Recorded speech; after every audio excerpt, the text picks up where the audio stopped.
നമ്മുടെ അർജുനും ശരണ്യയും കൂടെ സംസാരിച്ചുകൊണ്ടിരിക്കുകയാണ്. അവർ സംസാരിക്കുന്ന നോറയെക്കുറിച്ചും അതേപോലെ തന്നെ ശ്രീധുവിനെക്കുറിച്ചുമാണ്.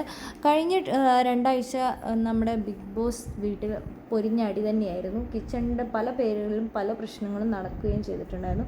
ആ സമയത്താണ് നോറേൻ്റെ കൈ 2 ദിവസം എന്തോ വയ്യാതെ ആയതുകൊണ്ട് നോറ പാത്രം കഴുകാനോ കിച്ചണിൽ ഒരു സഹായത്തിനും വന്നിട്ടുണ്ടായിരുന്നില്ല.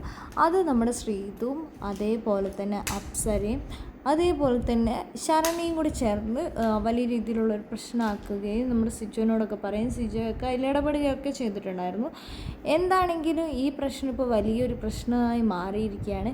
അത് നോറേനോട് സംസാരിച്ചത് ശ്രീധുവിനൊന്നും ഇഷ്ടപ്പെട്ടിട്ടുണ്ടായിരുന്നില്ല. ശ്രീധു ഇപ്പം എന്നോട് അധികം സംസാരിക്കുന്നില്ല, ഒരുമിച്ച് ഇരിക്കുന്നുണ്ട്, കിടക്കുന്നുണ്ട്. പക്ഷേ ഞങ്ങൾ തമ്മിലുണ്ടായിരുന്ന ആ ഒരു വലിയ ഫ്രണ്ട്ഷിപ്പ് ഇപ്പോൾ അങ്ങനെയില്ല. കാരണം നോറയായിട്ട് അവളും ഇപ്പം മിണ്ടുന്നില്ല, അവളിപ്പം ഞങ്ങളോട് ആരോടും മിണ്ടുന്നില്ല. അത് ശ്രീധുവിന് ഭയങ്കര ഹേർട്ടായ ഒരു കാര്യം തന്നെയാണ് ഇപ്പോൾ നോറ മിണ്ടാത്തത് കൊണ്ട്.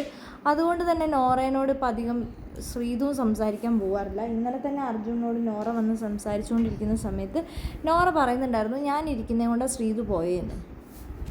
ബിഗ് ബോസ് വീട്ടിലെ കഴിഞ്ഞ പ്രശ്നങ്ങൾ വീണ്ടും വീണ്ടും കുത്തിപ്പൊക്കി പ്രശ്നമാക്കിക്കൊണ്ടിരിക്കുകയാണ്. ബിഗ് ബോസ് വീട്ടിൽ വീണ്ടും ഒരു വൻ അടി നടക്കാൻ സാധ്യതയുണ്ട്.